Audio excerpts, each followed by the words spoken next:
आमिरा समंदर के लिए जहाज निकलने वाला है। कोई मुसाफिर जाने वाला है? रुको, मुझे जाना है।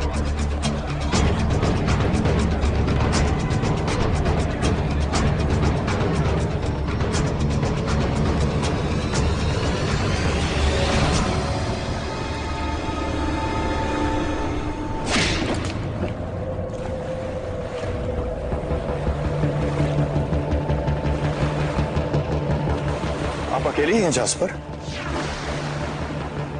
और कोई नजर नहीं आ रहा?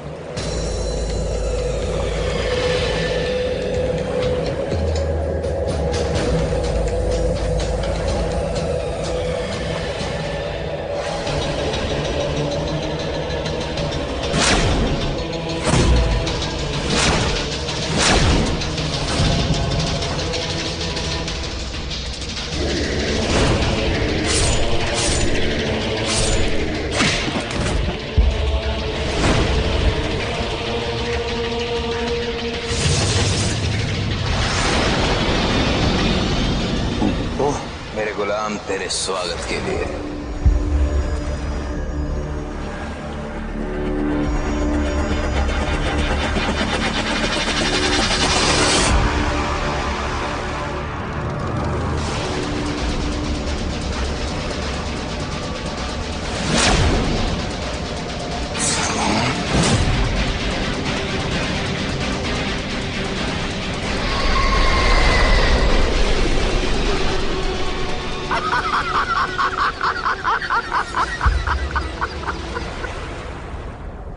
फिक्र मत करना हातिम, मरने के बाद तुम्हारी लाश खुद ब खुद यमन का किनारा ढूंढ लेगी।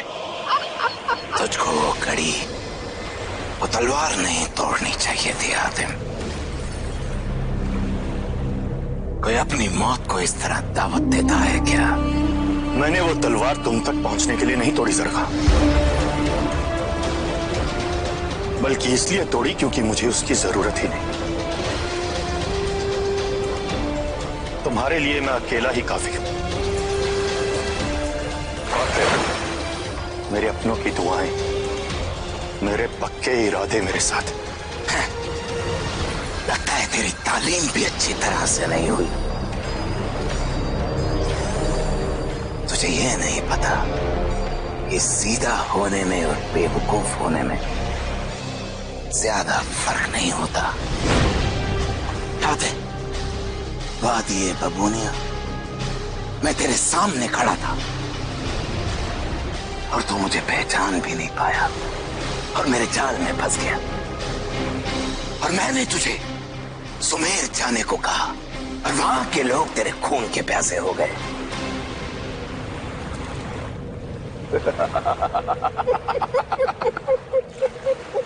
एक दूसरे पर यकीन करना, अच्छाई और सच्चाई, इंसानियत, ये सब क्या होता है ये तुम जैसे शैतान क्या समझो। मुझे ऐसा लगता है जरगाम, तालीम तुम्हारी अच्छी नहीं हो, वरना दुनिया को नफरत से नहीं मोहब्बत से फतेह करते। चुप कर मरदूत, चुप। जिस भरोसे का हर वक्त दम भरता है ना तू, वो भरोसा तब कहां गया था जब तेरे ही इंसान तेरी जान लेने के लिए चल पड़े थे। चल पड़े तुम्हारे बहकावे में आकर, लेकिन सच्चाई सबके सामने आ ही गई ना, तुम्हारा पर्दाफाश हो ही गया ना। एक बात याद रखना जरगा, हर दौर में अच्छाई ने बुराई का खात्मा किया है और इस बार भी यही होगा। मैं तुम्हें तुम्हारे खतरनाक मंसूबे पूरे नहीं करने दूंगा। हिम्मत है तुझ में, थकता नहीं है तू एक ही बात बार बार बोल के।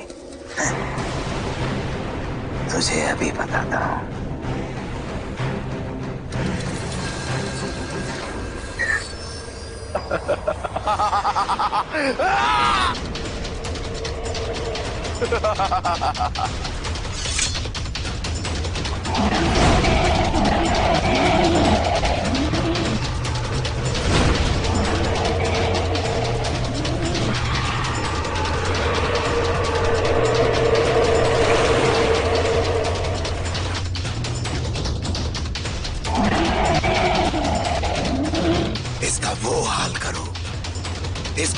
एक सांस लेनी मुश्किल हो जाए, लेकिन हाँ, इसकी जान सिर्फ और सिर्फ मैं लूंगा।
पीठ पर वार करने की आदत तेरी अभी भी नहीं गई। कहाँ ही रह गया इस जन्म में भी? और तो हर जन्म में बेवकूफ।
आपको देख के हमें बहुत खुशी हो रही है, हम बता नहीं सकते। अच्छा? हाँ।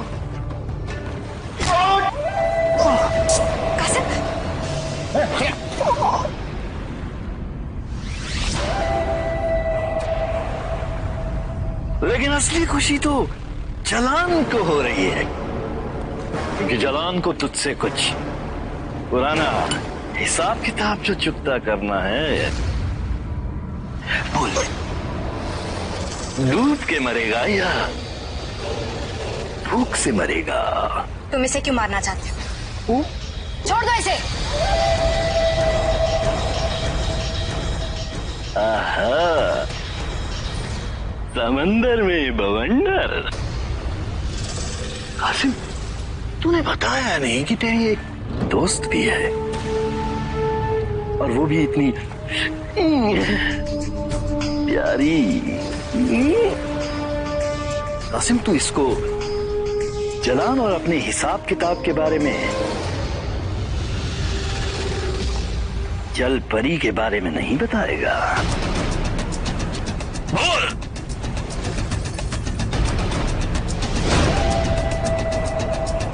हाँ, वो जलपरी। जलपरी? कौन सी जलपरी? कौन सी जल परी? बता। फरीजाद, तुम्हें पता नहीं है, जलान भाईजान बहुत बड़े समुद्री डाकू हैं। हुआ ये कि कुछ साल पहले ये अपने जलपरी नाम के जहाज पे बेशकीमती खजाना लेके जा रहे थे।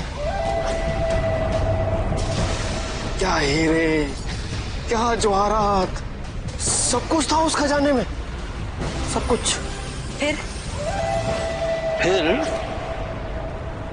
फिर एक छोटा सा मसला हो गया। तुमने वो खजाना चोरी कर लिया है ना? नहीं, खजाना नहीं, पूरा का पूरा जहाज मेरी जल परी चुराई है इसने, और इसके उस्ताद कलंदर के साथ। पूरा का पूरा जहाज? ये कैसे मुमकिन है? यही तो जलान भी जानना चाहता है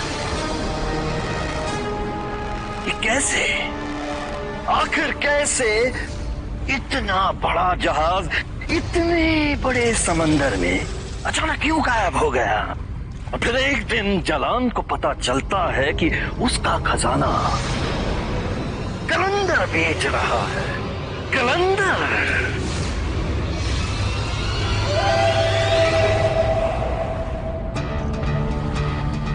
लेकिन जलान भाईजान, इसमें हमारी क्या गलती है? हमने तो मासूमियत में वही किया जो हमारे उस्ताद ने कहा, वरना हमारी क्या हिम्मत कि हम आपके माल को चोरी करें। कासिम!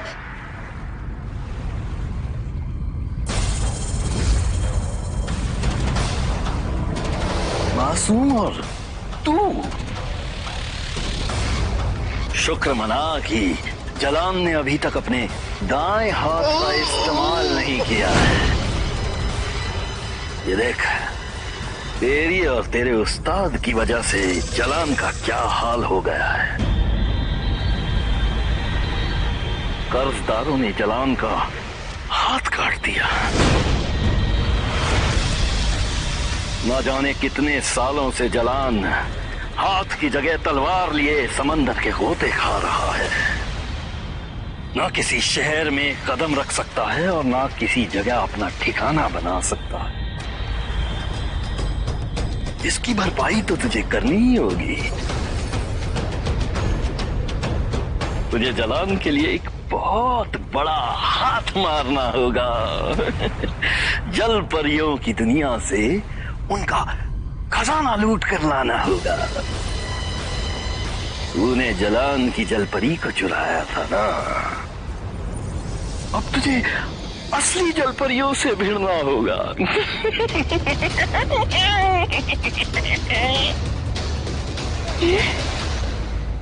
जलपरियों का खजाना? असली जलपरियां? जलपरियों की दुनिया में एक नायाब मोती है। वो मोती जिसके पास भी होता है उसे उम्र छू भी नहीं पाती। ना बुढ़ापे का डर, ना बीमारी का डर। बस जवानी और जलपरियों के खजाने का मजा। लेकिन भाईजान ये तो आपके दाएं हाथ का खेल है। अब हमारा मतलब है कि बाएं हाथ का खेल है। लेकिन ये इतना आसान भी नहीं है कासिम। उस मोती की रखवाली खुद जल परियां करती हैं और उन तक पहुंचना किसी के लिए भी आसान नहीं। जैसे ही जल परियों को खतरे का एहसास होता है वो गाना गाना शुरू कर देती हैं और जल परियों का गुनगुनाना समंदर में बवंडर कर देता है। सब बेसुध होकर डूबने के लिए तैयार हो जाते हैं। इसीलिए उनके टापू तक जाना बहुत मुश्किल है। लेकिन जो कोई नहीं कर सका अब वो करेगा कासिम। जल परियों का वो टापू पास ही है। लेकिन जलाल भाईजान वो क्या है कि हमने चोरी छोड़ दी। हा?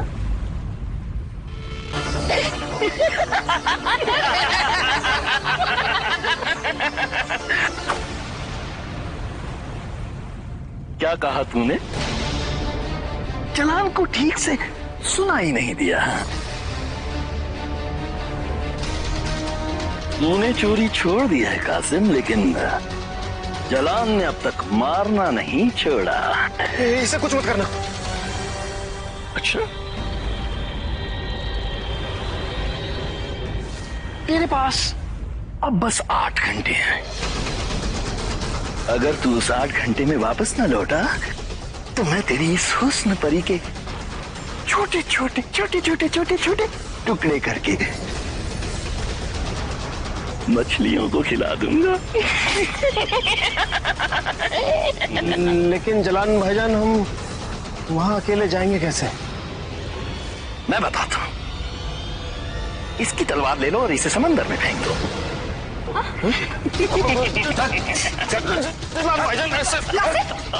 छोड़ो, छोड़ दो इसे। कासिम, अरे कासिम, रुक जाओ। छोड़ दो मुझे। कासिम, कासिम, छोड़ो, छोड़ दो मुझे।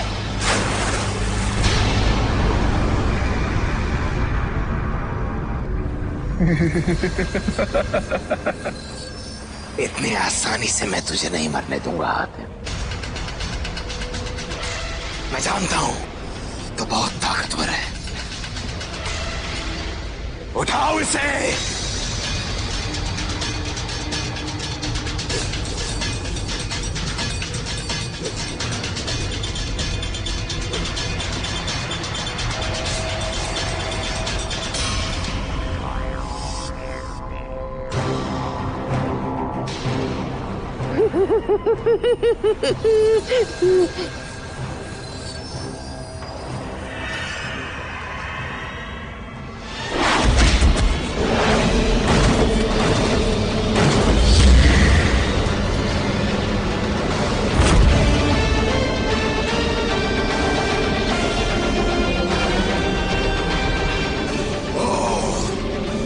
समाए ताकत।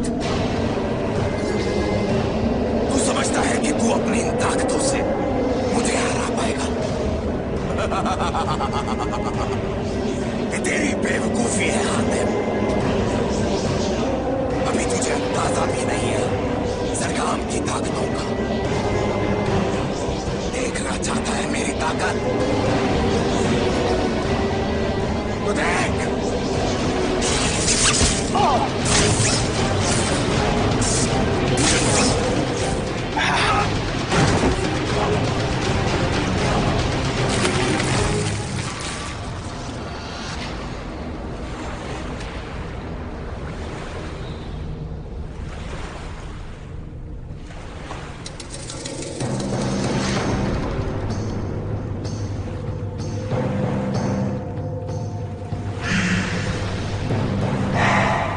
ताकतवर समझता है अपने आप को,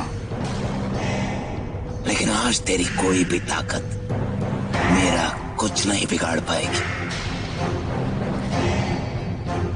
तेरी मौत और तुझ में सिर्फ कुछ सांसों का फासला है। देखना चाहता है?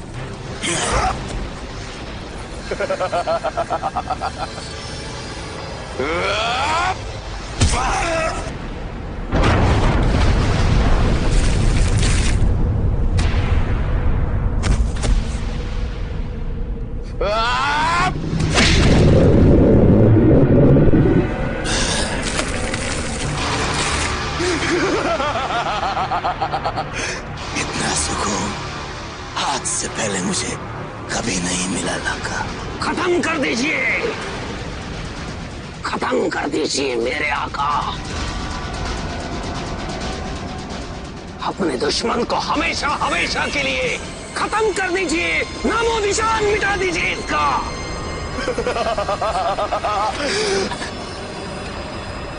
आज तेरी मेरी जन्मों की दुश्मनी तेरी मौत से खत्म हो जाएगी हातिम। फिर भी मैं तुझे आखिरी मौका देता हूं। उठ, दिखा अपनी ताकत। बहुत मसीहा बनता है ना? उठा अपनी तलवार और मार मुझे।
जी मेरे आका, अपना काम हो गया पूरा। हिम्मत वाला हातिम, ताकतवर हातिम, मसीहा हातिम, पानी की कब्र वाला हातिम बन गया।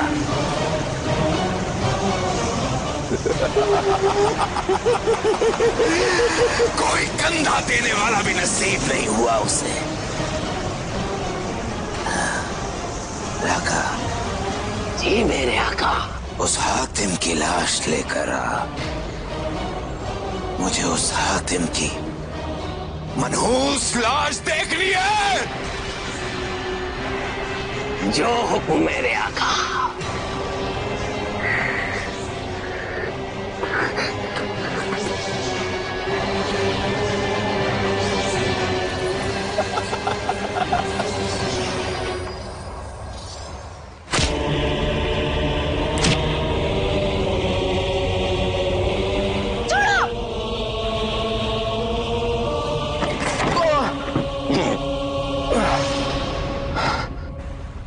घंटे हैं तेरे पास, वरना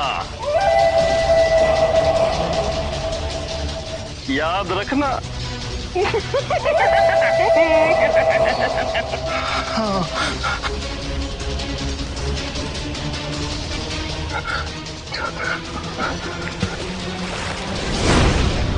ले चलो इसे।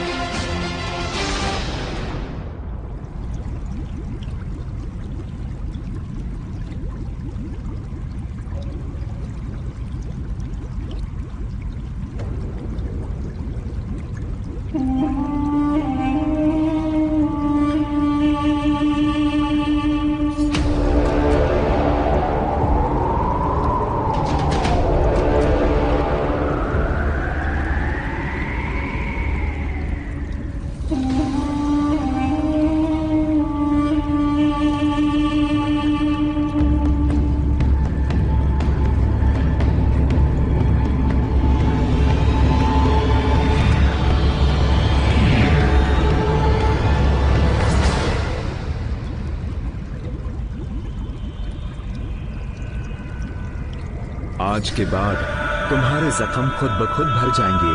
कोई भी चोट ज्यादा वक्त तक तुम्हारे शरीर पर नहीं रहेगी। अजनबी, कौन हो तुम?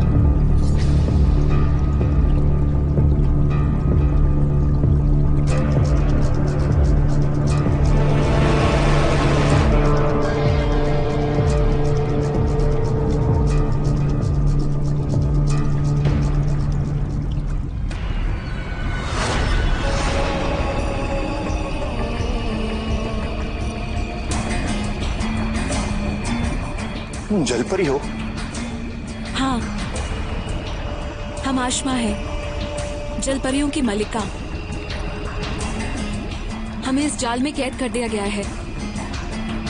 लेकिन तुम कौन हो? मैं हातिम। मैं पानी में बोल कैसे पा रहा हूँ? सांस कैसे ले पा रहा हूँ मैं? क्योंकि तुम एक जलपरी के साथ हो, इसीलिए तुम पानी के अंदर सांस ले सकते हो और बोल भी सकते हो। सुनो, हमारे पास वक्त बहुत कम है। क्या तुम मुझे यहाँ से आजाद करा सकते हो? तुम्हारी बहुत मेहरबानी होगी।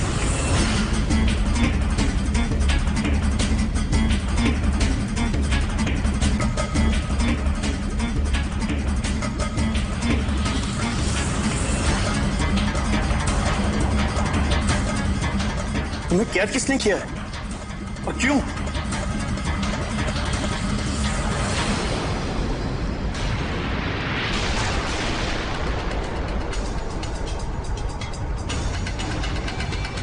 हमने कैद किया है।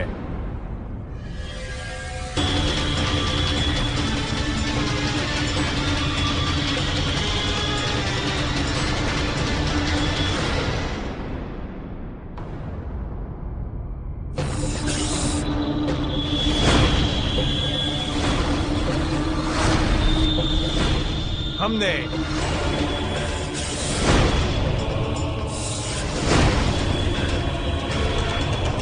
तुम हमारी दुनिया के नहीं लगते। तुम यहां से जिंदा बचकर वापस नहीं जा सकते।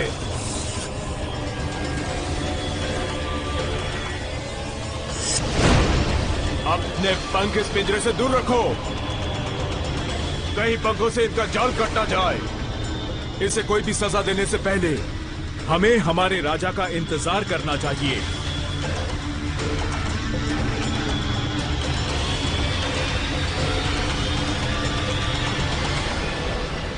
कौन है ये लोग?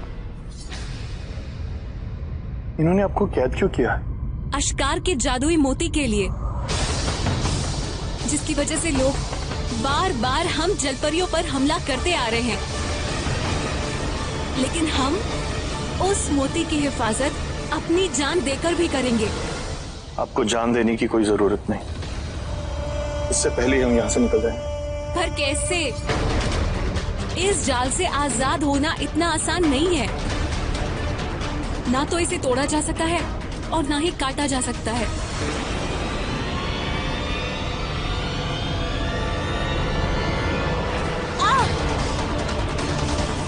जल्दी बताओ वो खजाना कहाँ है? मैंने कहा जल्दी बताओ।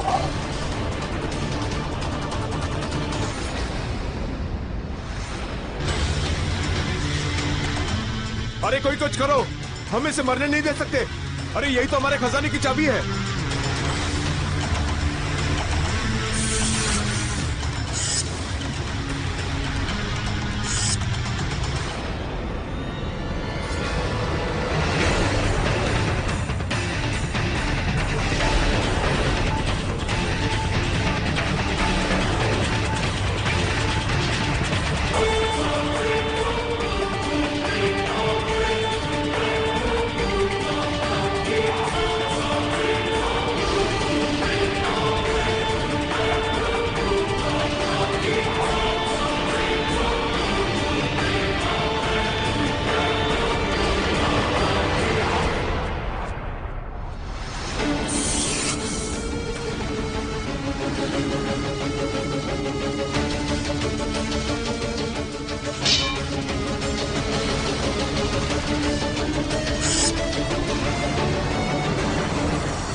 माफ कर दीजिए। आपको कहीं चोट तो नहीं आई? असल में ये तमाशा मुझे इसलिए करना पड़ा क्योंकि मैंने उन्हें बात करते हुए सुन लिया था कि इस जाल को उनके पंखों से ही काटा जा सकता है। हम आपका शुक्रिया कैसे अदा कर सकते हैं? क्या आप मेरी एक मदद कर सकती हैं? मेरे दोस्त इसी समंदर में कहीं खतरे में फंसे हैं। क्या आप मुझे उन तक पहुंचा सकती हैं? बस इतनी सी बात। ये काम तो हमारी जल परियां बहुत आसानी से कर सकती हैं। बहुत बहुत शुक्रिया आपका। चलिए, हमारा टापू पास ही में है।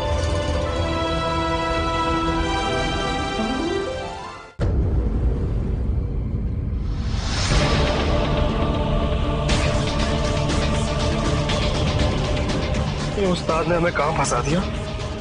मजे लो तुम और सजा भुगते हम।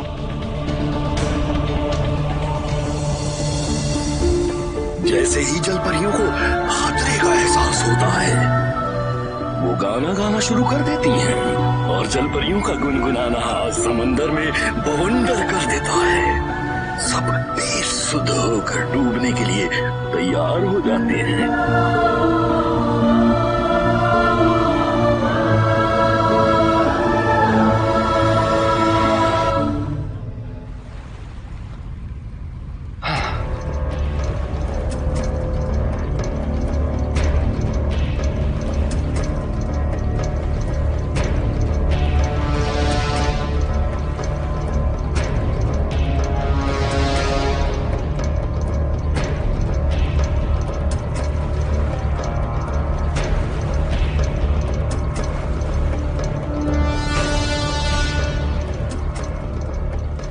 जल परी क्या?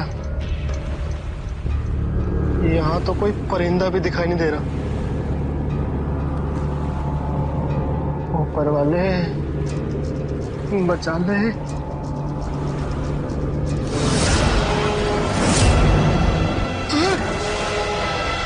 अब माँ की लालटेन। कासिम, संभल के कासिम।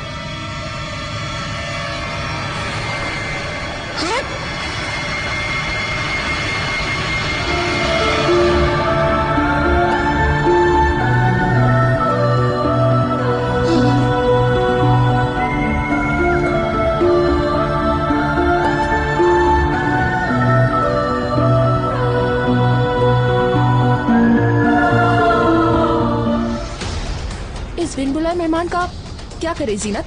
औरों की तरह ये भी हमारे मोती के लिए यहाँ आया होगा। जब तक हमारी मलिका वापस नहीं आ जाती, हमें इसे बंदी बनाकर अपने पास ही रखना होगा। अब वही इसका फैसला करेंगी। एक तरफ हमारी मलिका गायब हो गई है और दूसरी तरफ ये लुटेरे जो हमारे खजाने के पीछे ही पड़े हुए हैं।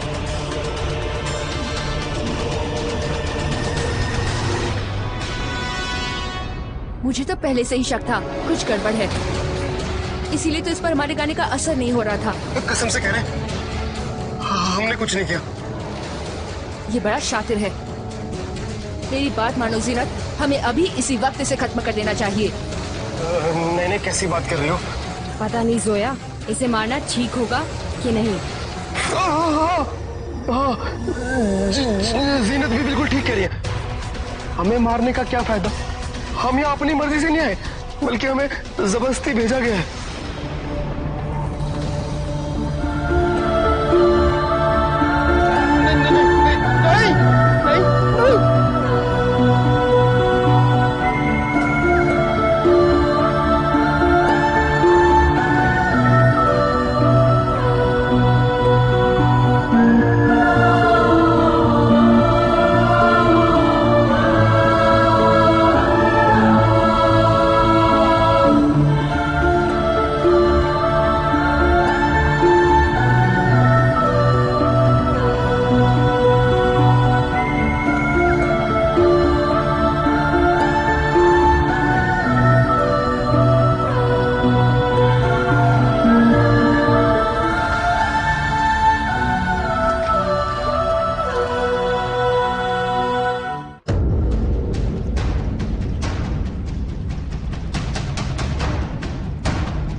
एक साथ दो लुटेरे?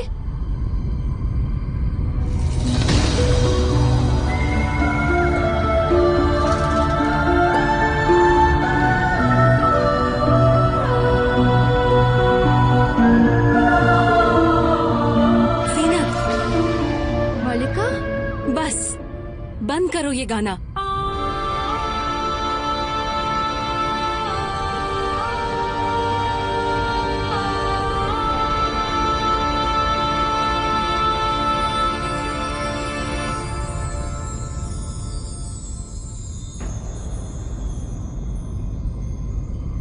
ये लुटेरे नहीं हैं, इन्होंने हमारी जान बचाई है।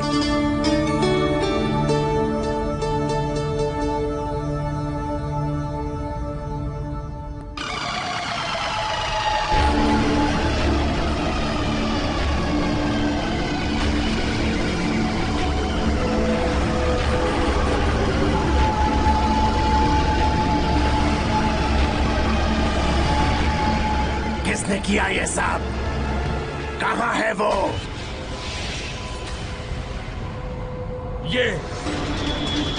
ये इंसान आया था यहाँ, यही बचाकर ले गया है उस जलपरी को यहाँ से।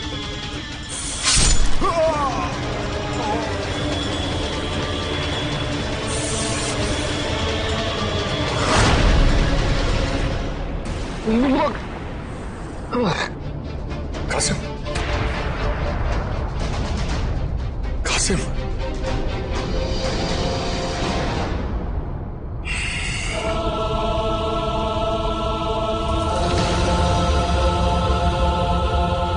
हम मर चुके हैं ना? हातिम, तुम हमें जन्नत में मिल रहे हो ना? तुम जिंदा हो कासिम, और इसी दुनिया में हो। हम जिंदा हैं?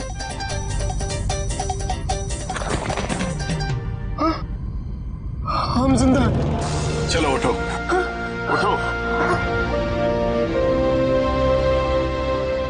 हातिम, हातिम,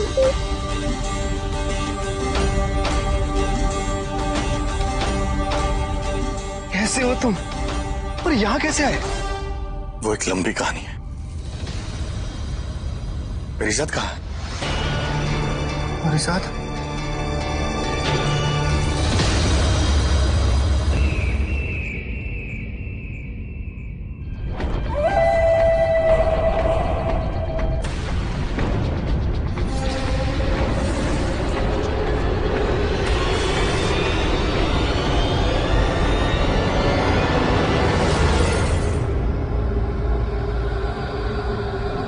अब कासिम का वक्त खत्म होने ही वाला है और उसके बाद जलान का वक्त शुरू।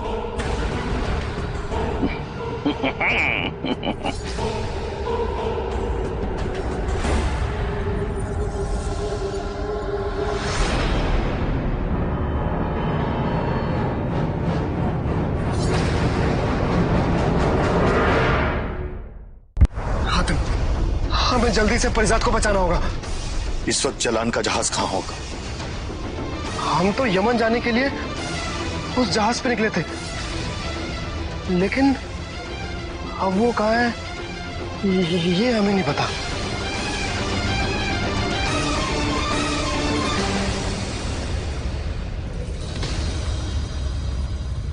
मलिका, क्या आप हमारी उस जहाज को ढूंढने में मदद कर सकती हैं?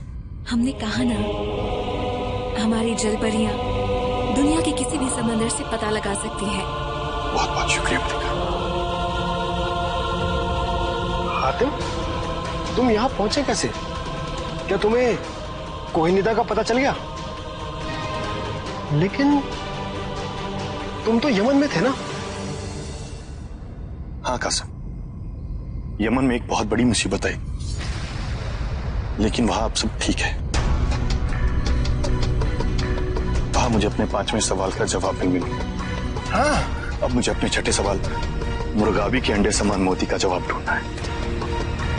मुर्गाबी? वो तो हम जलपरियां अश्कार टापू को कहा करती थी। अश्कार टापू? मुर्गाबी तो जंगली मुर्गा होता है ना? अशकार का टापू मुर्गाबी के आकार का होता है। इसी वजह से वो मुर्गाबी के नाम से भी जाना जाता है। हमने कहा था ना, वहाँ एक मोती है, हम जलपरियां उसकी हिफाजत करती हैं। मुर्गाबी,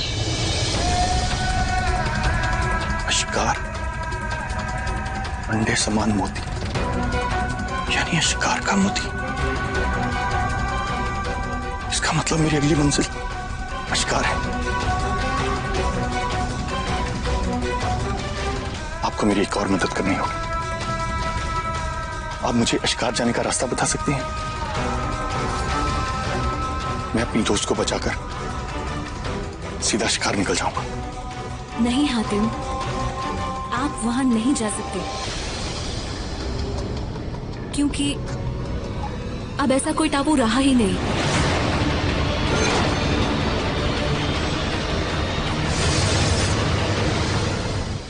तू नहीं बच पाएगा आदमजात।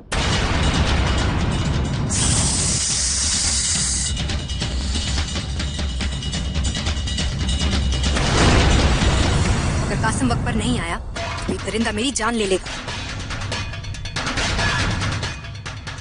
अगर शिकार ही तबाह हो चुका है तो मैं अपने अगले सवाल का जवाब कैसे ढूंढ पाऊंगा?